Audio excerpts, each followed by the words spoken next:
नमस्कार दोस्तों। आज की कहानी है गरीब की किस्मत। किसी गांव में बटोरन नाम का एक लड़का रहता था। उस समय उसकी उम्र 8-10 साल की थी। वो बहुत ही गरीब था। उसके पिता कोई काम नहीं करते थे। वो बहुत ही आलसी और गप्पी किस्म के व्यक्ति थे। खेती योग्य जमीन भी उनके पास नहीं थी जिस पर खेती की जा सके।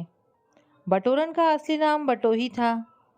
माँ पिता ने बड़े प्यार से उसका नाम बटोही रखा था, लेकिन माँ पिता की लापरवाही से बनी उसकी आदतों ने उसे बटोही से बटोरन बना दिया। बटोरन से छोटी उसकी एक बहन भी थी। भूख लगने पर बटोरन जब भी माँ से कुछ खाने को मांगता, उसकी माँ कहती, मैं कहाँ से लाऊं? तेरे पिता कुछ कमाते नहीं, घर में खाने को कहाँ से आएगा? जा दूसरों से मांग कर खा और इसको भी साथ ले जा। बटोरन अपने घर की हालत तथा माँ की बातों से बहुत दुखी रहता। भूख आखिर भूख होती है, कब तक सहन करता। चल देता वह गांव में दूसरों के घर मांगने के लिए।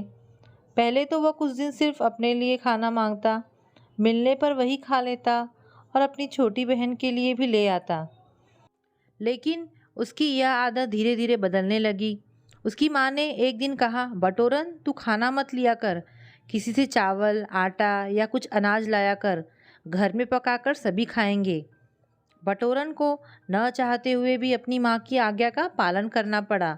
अब उसे एक नहीं कई कई घरों में जाना पड़ता, तब जाकर कहीं उसे चावल व आटा मिलता। वह सुबह घर से निकलता और दिन भर गांव में भटकता रहता। गांव के स्कूल में अपने उम्र बच्चों को पढ़ते देख उसके मन में पढ़ने की इच्छा होती, लेकिन उसके पास तो पढ़ने लिखने के लिए कुछ था ही नहीं, खाने के लिए तो कुछ था ही नहीं। पढ़ाई का खर्चा कौन उठाता? कई बार बटोरन दूर पेड़ के नीचे बैठकर स्कूल में पढ़ते बच्चों को देखा करता। उसे अगर कोई देख लेता तो सभी बच्चे उसे पकड़ने दौड़ पड़ते। पकड़कर फिर उसे टांग लेते। जय कन्हैया लाल की, हाथी घोड़ा पाल की कहकर कुछ देर झुलाते, फिर कहीं जाकर पटक देते। सब उसका मजाक बनाते। इन बच्चों ने ही उसका नाम बटोही से बटोरन बना दिया था। उनका कहना था, यह दिन भर खाना बटोरता रहता है, इसलिए इसका नाम बटोरन रख दिया। एक दिन बटोरन मांगने के लिए घर से निकलने लगा। आज उसका मन नहीं कर रहा था कि मांगने के लिए घर घर जाए।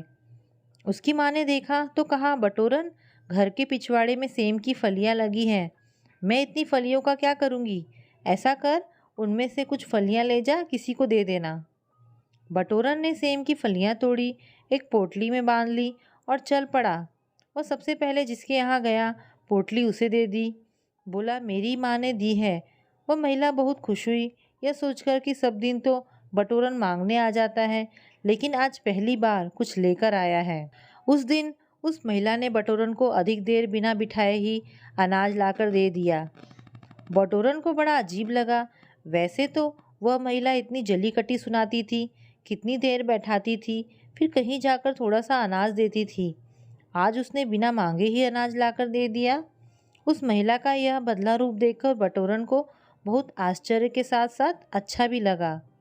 दूसरे दिन जब अन्य पड़ोसियों को पता चला कि बटोरन पड़ोसी के यहाँ सेम की फलियां दे आया, तो उन्होंने उसे धमकाया, क्यों रे बटोरन, मांगने तो तू सबके यहाँ जाता है और सेम की फलियां एक के घर दे आया, जा वहाँ उसके यहाँ से मांग। बटोरन घर गया, अपनी माँ को सारी बातें बताई। दूसरे दिन उसकी माँ ने उसे पहले से अधिक फलियां दी। बटोरन ने फलियों की एक पोटली बनाई, जिसके यहाँ भी जाता थोड़ी थोड़ी सी फलियां निकाल कर रख देता और कहता कि माँ ने दी है। उस दिन वह जिसके यहाँ भी गया, सबने उसे खुश होकर अनाज दिया। इतना ही नहीं, उसके हम उम्र बच्चे जो हमेशा उसे अपमानित करते थे, सेम की फलियां उठा उठा कर पूछते, बटोरन इन्हें तूने कैसे लगाया, कहाँ से लाया? आज किसी ने उसका अपमान नहीं किया। इस तरह की बातें बटोरन को बहुत अच्छी लगी। पहली बार बटोरन को एहसास हुआ कि किसी से कुछ मांग कर लेने से अच्छा है बदले में कुछ देना। यह सीख बटोरन के दिमाग में बैठ गई। अब वह तरकीब सोचने लगा। उसके घर के पिछवाड़े काफ़ी ज़मीन खाली पड़ी थी। उसने पिछवाड़े में सफाई की।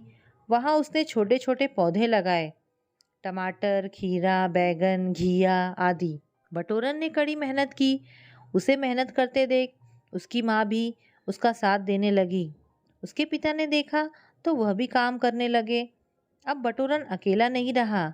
अच्छी देख रेख से पौधों में खूब सब्जियां लगी। अब गांव भर के लोग हरी सब्जियां लेने के लिए बटोरन के यहाँ आने लगे। हाट बाजार जाने की बजाय गांव वालों को यहाँ आने में आसानी होती थी। जिसके पास जो होता वही लेकर पहुंच जाता। अनाज या पैसा देते, बदले में हरी हरी सब्जियां ले जाते। लोग कहते, वाह बटोही, तूने तो कमाल कर दिया, घर की किस्मत ही बदल दी। अब बटोही को मांगने के लिए किसी के यहाँ ना जाना पड़ता, सब लोग ही उसके यहाँ आने लगे। बटोही की समझदारी और मेहनत को देखकर उसके आलसी और गप्पी पिता को भी अकल आ गई। अब बटोही का परिवार खुशहाल हो गया था। तो दोस्तों, आपको ये कहानी कैसी लगी मुझे कमेंट करके अवश्य बताएं। धन्यवाद दोस्तों।